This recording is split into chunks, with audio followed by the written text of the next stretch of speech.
बिस्मिल्लाहिर्रहमानिर्रहीम। नाज़रीन अस्सलाम वालेकुम। मैं आपका मेज़बान साबिर शाकिर फाकिदार हुकूम इस्लामाबाद से कुछ ताज़ा तरीन इत्तलाआत और हम अपना शेयर करते हैं।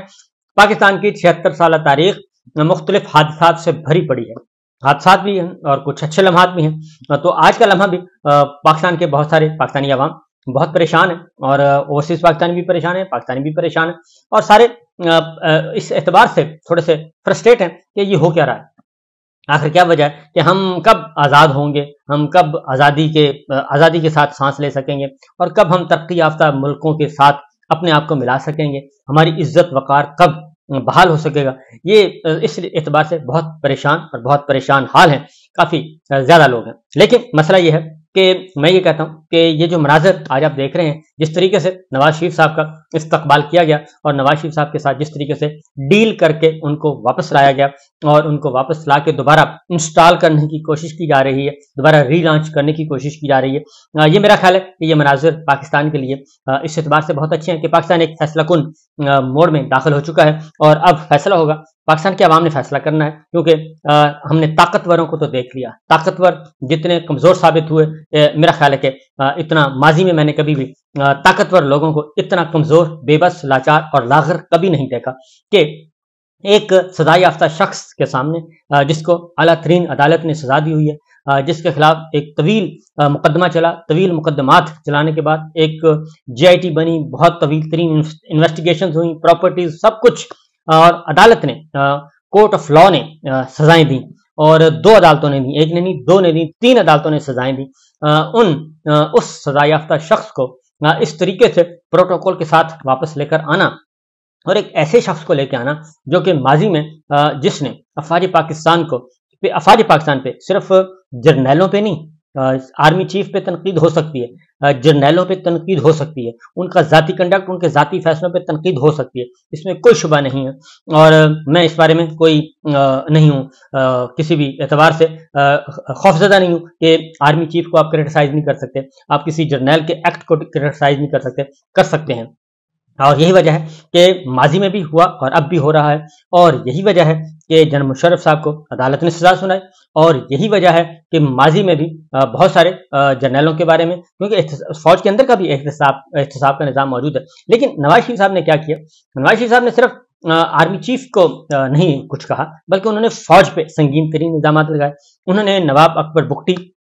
की शहादत और उनका जो कत्ल है उस पर इल्ज़ाम लगाया कि ये, और उस पर 12 मई के कत्ल गारत का इल्ज़ाम लगाया हमारी मुसल्लह फौज पे। उन्होंने 71 का, और इसी तरीके से वज़ीर दिफा ख्वाजा आसिफ साहब, इन्होंने फौज बहैसियत इदारा, इन्होंने एक उसको मुल्जिम और मुजरिम के तौर पे पेश किया पूरी दुनिया के सामने, वो खा डाउन लीक्स हो, खा वो बदमाश आर्मी के इश्तिहार हो, ये सारा कुछ इसलिए बड़ा डिफरेंट है। और उस शख्स को और उस सोच को, उस जमात को क्या हमारी मुसल्लह फौज और हमारे इदारे जो हैं वो उसको कबूल कर लेंगे, उसको कबूल कर रहे हैं, क्या जबर जो है क्या उसको कबूल करवा सकता है? तो ये मसला है और इसलिए इस पे परेशान होने की जरूरत नहीं है। ये इंडिविजुअल्स के फैसले होते हैं, मैच फिक्सिंग होती है, स्पॉट फिक्सेस होते हैं, और बहुत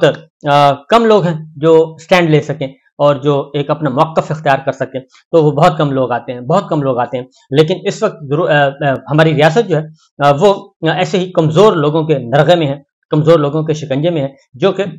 एक बहुत दूर अंदेश नहीं है, बल्कि बहुत शॉर्ट टर्म प्लानिंग करते हैं, शॉर्ट टर्म प्लानिंग करके सोच रहे हैं। तो इसलिए जनाब आने वाले दिनों में ये सब कुछ, ये जो कुछ हमें नजर आ रहा है, ये नहीं होगा, क्योंकि एक ये थोड़ी सी बात मैं बता दूं कि जिस तरीके से आज किया गया, और ये सारा फेक है, ये फेक है, ड्रामा है, और ड्रामेबाजी के अलावा कुछ नहीं है, क्योंकि बुनियाद नहीं है, अवाम नहीं है इनके साथ, और आप लोग नहीं है इनके साथ। आप लोगों ने फैसला करना है अगले इलेक्शन का, आप लोगों ने फैसला करना है, आपने वोट डालना है, और आपकी वोट की जो ताकत है वो तब्दील नहीं हो सकती, और कोई ताकतवर से ताकतवर शख्स भी वो तब्दील नहीं कर सकता। अगर आपने वोट डाल दिया और अपने वोट की हिफाजत कर ली, तो उस दिन आप ये सब कुछ, ये जो कुछ इस वक्त देख रहे हैं, ये मिलिया मेट हो जाएगा। और ये सारे की सारी खुशियां, ये सारे प्रोटोकॉल, ये जो सैल्यूट, आप अंदाजा करें कि एक सजा याफ्ता शख्स है, कल को वह बरी हो जाए, हमें कोई एतराज नहीं है, जाहिर है हम भी उस वक्त सैल्यूट करेंगे। लेकिन इस वक्त उनका स्ट्रेटेजी है, वो एक सजा याफ्ता शख्स है, वो हिफाजती जमानत लेकर आए हैं, और उनको जिस तरीके से प्रोटोकॉल अपनी जगह उनको सिक्योरिटी देनी चाहिए एक साबिक वजीर आजम के तौर पे, ठीक है मान लेते हैं वो भी दे दें, और क्योंकि जान माल आबरू की हिफाजत रियासत की जिम्मेदारी है, इवन जो मुजरिम है उनके भी हकूक होते हैं, उनकी भी जिम्मेदारी, लेकिन जिस तरीके से उनको फैसिलिटेट किया जा रहा है वो बड़ी शर्मनाक है, बहुत ही शर्मनाक हरकतें हैं। और ख़ासतौर पे लाहौर में जब वो हेलीकॉप्टर पे उतरे तो उस वक्त उनको जो सैल्यूट किया गया वहाँ की पुलिस ने, सीसीपीओ लाहौर ने, वो उससे भी बड़ा शर्मनाक काम था कि आप सैल्यूट कर रहे हैं और अपनी खदमात पेश कर रहे हैं और उनका तारुफ करवाया जा रहा है, तो ये बहुत ही शर्मनाक हरकत थी जो कि हुई। और वजह यह है कि यही पुलिस थी, यही इंतजामी इदारे थे कि जिस दिन इमरान खान को 9 मई को अगवा किया गया और अदालत के शीशे, दरवाजे, खिड़कियां तोड़ के, जख्मी करके, लोगों के सर फाड़ के, और इमरान खान साहब के भी एक सर पे मारा गया था, तो उनको इस तरीके से अगवा किया गया। उस दिन वो मुलजम भी नहीं थे, कुछ भी नहीं थे, वो एक बायोमेट्रिक्स के लिए अदालत में गए हुए थे और उसी बायोमेट्रिक्स के लिए, और जिसके लिए इतना ज्यादा मसला खड़ा किया गया, आज वही सारा कुछ इस्लामाबाद एयरपोर्ट पे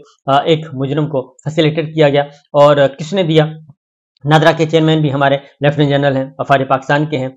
जाहिर उनकी टीम आई, जो कि अब तक की इतला है कि उन्हीं की टीम आई, तो उनकी टीम आई तो उनसे पूछना चाहिए कि ये किस तरीके से ये सारा कुछ फैसिलिटेशन हुई है। निगरान हुकूमत इसमें मुलव्वस है, और इसका मतलब ये है कि निगरान हुकूमत, तमाम इदारे, सब कुछ ये अपना एक मिलकर ये खेल रहे हैं, और अब जो पाकिस्तान की बेतौकीरी कर रहे हैं, पाकिस्तान के निज़ाम इंसाफ की बेतौकीरी कर रहे हैं, जुडिशरी की बेतौकीरी कर रहे हैं, और मुसल्लह अफवाज की बेतौकीरी कर रहे हैं। और इसमें जो मुसल्लह अफवाज जो हमारे जवान हैं, अफसर हैं, गाजी हैं, शहीद हैं, वो हैं, उनके खानदान हैं, वो आज क्या सोच रहे होंगे कि कल तक जो 65 की जंग के शहीदों को उसने बुरा भला कहा, 71 की जंग के शहीदों को बुरा भला कहा, कारगिल की जंग के शहीदों को बुरा भला कहा, 12 मई का इल्जाम उन पे लगा दिया, नवाब अकबर भुट्टो का इल्जाम उन पे लगा दिया, और लाल मस्जिद के ऑपरेशन का भी उन्हीं पे इल्जाम धर दिया। तो ये जो सारे मामलात हैं, ये इस बारे में सोचना चाहिए। अफवाज पाकिस्तान सोच रही होगी, यकीनन सोच रही होगी, क्योंकि मैं नहीं समझता कि 2-4 जो बंदे हैं वो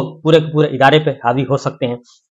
इसलिए जनाब ये क्या मजबूरी है, ये तो जाहिर है वही बता सकते हैं कि ये, और ये मैं बता दूं कि ये तीसरे और चौथे दर्जे के लोग हैं जो सब कुछ कर रहे हैं और अपने ज़ाती मफादात के लिए कर रहे हैं। बहरहाल सिचुएशन इस वक्त ऐसी ही है, और मामला ये है कि एयर जहाज में लड़ाई हुई, और जहाज में भी धींगा मुश्ती हो गई, और जहाज के 2 मुसाफिर गायब हो गए। जहाज में लड़ाई क्यों हुई? जहाज में लड़ाई इसलिए हुई कि कुछ सहाफ़ियों को इस्लामाबाद एयरपोर्ट पे जब मियाँ साहब उतरे, तो जाहिर है बहुत सारे लोगों की ख्वाहिश थी कि हम भी साथ साथ उतरें और साथ साथ नज़र भी आएँ और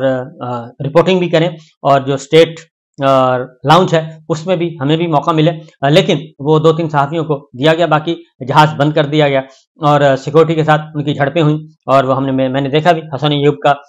एक छोटा सा क्लिप, वो बता रहे हैं कि या तो फिर सारों को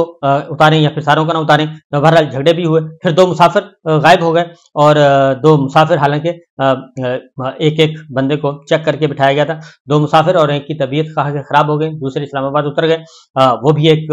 अचंभे वाली बात है कि जो मियाँ साहब को दुबई से और लंदन से साथ साथ चल रहे हैं, तो उन्हें इस्लामाबाद उतरने की क्या ज़रूरत थी? ये भी गौरतलब बात है। मेरा ख्याल है, मुझे तो मालूम है कि वो क्यों उतरे हैं, लेकिन मेरा ख्याल है उनको ज़्यादा बेहतर है कि मुस्लिम लीग नवाज वाले खुद ही पता कर लें कि क्यों उतरे हैं। तो बहरहाल उसके बाद लाहौर में जी ड्रोन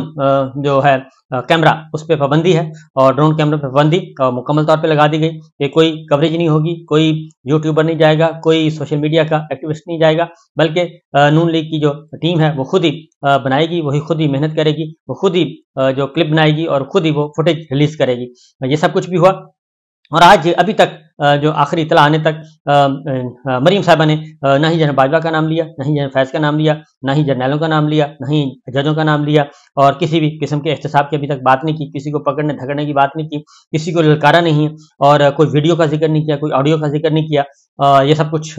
अभी इंतजार कर रहे हैं, और बहुत सारे ऐसे चेहरे नजर आ रहे हैं। ख्वाजा आसिफ साहब की तो मैं देख रहा था, उनकी तकरीर भी मैंने अभी ट्वीट भी की है, उनकी तकरीर भी है, वो भी यही है कि ये सारे का सारा बजट खा गए और इन्होंने किया कुछ नहीं। तो ये तमाम के तमाम इल्जामात हैं। ये 9 मई से 21 अक्टूबर का सफर जो है वो बड़ा जबरदस्त रहा और 9 मई को जो कुछ हुआ वो सब के सब हैरान और परेशान है कि 9 मई के जो लोग हैं वो तो आज के जो कौमी मुजरिम हैं इनके सामने बिल्कुल मासूम लोग हैं। उन्होंने तो ना कोई कौमी खजाना लूटा, ना कोई मुल्क को बर्बाद किया, ना ही मुसल्लह अफवाज की बैरून मुल्क शिकायतें लगाई, ना ही बैरून मुल्क यानी दुश्मन ममालिक के वज़रा आज़म को और उनके इंटेलिजेंस इदारों को मालूमात फराहम की। 9 मई के लोगों ने तो कुछ ऐसा नहीं किया। 9 मई के लोग तो इंतहाई सादा और शरीफ लोग हैं। उन्होंने तो सिर्फ इतना किया, उनमें से शरपसंदों ने, सब ने नहीं, कुछ शरपसंदों ने उस दिन फ़ायदा उठाया और सबोटाज किया 9 मई के पुरअमन एहतजाज को, और उनको ज़रूर सजा मिलनी चाहिए। लेकिन बाकी जो हज़ारों सियासी कैदी हैं वो तो बेचारे कुछ बोल भी नहीं सकते। वो तो उनके घर में जो खाके उनके घरों में जो फाके हैं, फाका कशी का आलम है, वो क्या करें। तो मेरा ख्याल है कि अगर यही है कि रूल ऑफ लॉ का मतलब यही है कि जो जितना ज़्यादा ताकतवर होगा उसको ज़्यादा प्रोटोकॉल मिलेगा, उसको ज़्यादा सैल्यूट मिलेगा, उसको रियासत उसके आगे पीछे होगी, उसको 21 तोपों की सलामी भी दी जाएगी, उसको सैल्यूट भी किया जाएगा और ग्रेड 21 के ऑफिसर जो हैं वो उनको रिसीव करेंगे और उनको सैल्यूट करेंगे। तो ये सारी चीज़ें जो हैं, क्योंकि ये एक प्राइवेट फंक्शन था और प्राइवेट इजलास था, प्राइवेट इवेंट है, पार्टी का इवेंट है। तो इसमें जो रियासत है वो जिस तरीके से अवभगत कर रही है उससे अंदाजा बल्कि खुशामद कर रही है और हर किसी की ख्वाहिश है कि उसका चेहरा जो है वो नजर आए और वो रिकॉग्नाइज हो कि जनाब मैं भी मौजूद हूँ। तो ये सारी जो चीज़ें हैं ये तारीख लिखी जा रही है और मेरा ख्याल है कि तारीख लिखी जा रही है और तारीख असर हाजिर के किरदारों को कभी भी माफ़ नहीं करेगी और इनके बारे में भी और लिखा जाएगा और बोला भी जाएगा। इस वक्त जाहिर है एक जबर का आलम है और जबर भी है और एक फाशिस्ट सोच मुसल्लत है। तो देखते जाइए आगे आगे होता है क्या। लेकिन बहरहाल तमाम तर कोशिश के बावजूद सादा लोगों में सादा कपड़ों में बहुत सारे सरकारी मुलाजमीन जो हैं बड़े डिसिप्लिन अंदाज में वो जलसागाह में मौजूद हैं। कोई नारा नहीं लगा रहे, कोई कुछ नहीं कर रहे, आराम से बैठे हैं और उनको कहा गया है कि आपने हिलना नहीं है। उस वक्त तक आपने बिल्कुल मुनज़्ज़म अंदाज में बैठे रहना है, जैसे आपकी तरबियत है, जैसे आपका कैरियर है, उसी तरीके से आपने यहाँ पे भी ये आपने आज का इवेंट अटेंड करना है। तो वो अटेंड कर रहे हैं। तो बहरहाल देखते जाइए आगे आगे होता है क्या। ये रियासत के तमाशे हैं और ये सब कुछ हो रहा है और ये खिलवाड़ हो रहा है आइन के साथ, आइन पाकिस्तान के साथ, पाकिस्तान के साथ, जमहूरियत के साथ, रूल ऑफ लॉ के साथ, जुडिशरी के साथ, सिस्टम के साथ, पाकिस्तान के अवाम के साथ। और ये जो चीज़ है यहीं से वो जन्म लेती है सोच कि ये जनाब हम क्या गुलाम हैं, और इसीलिए फिर हकीकी आज़ादी का जो तस्वर है वो ज़्यादा उभरता है। इमरान खान साहब की सारी बातें आप लोगों ने खुद ही सच साबित कर दी। ये सारा कुछ आज का इवेंट करके उनको सब कुछ सच साबित कर दिया और उन्होंने बता दिया जो जो उन्होंने कहा वो सब कुछ हो रहा है। वो जेल में बैठा है और जेल में बैठा है, कंप्रोमाइज़ नहीं कर रहा। कोई उसने कभी आर्मी चीफ को गाली नहीं दी, कभी उसने फौज पे इल्ज़ाम नहीं लगाया, कभी उसने किसी जंग के शहीदों पे इल्ज़ाम नहीं लगाया, कभी उसने मुसल्लह अफवाज पे, उसने दफाई बजट पे किसी पे सवाल नहीं उठाया। तो वो जेल की सलाखों के पीछे है और जो गालियां देते हैं, जिन्होंने गिरबान फाड़े, जिन्होंने बेइज्जत किया, जिन्होंने ब्लैकमेल किया और जिन्होंने ललकारा और जिन्होंने चार्जशीट पेश की पूरी दुनिया के सामने, और वो इस वक्त आपका मेहमान, रियासत का मेहमान, हुकूमत का मेहमान और सब कुछ है। इजाज़त दीजिए, अल्लाह हाफ़िज़।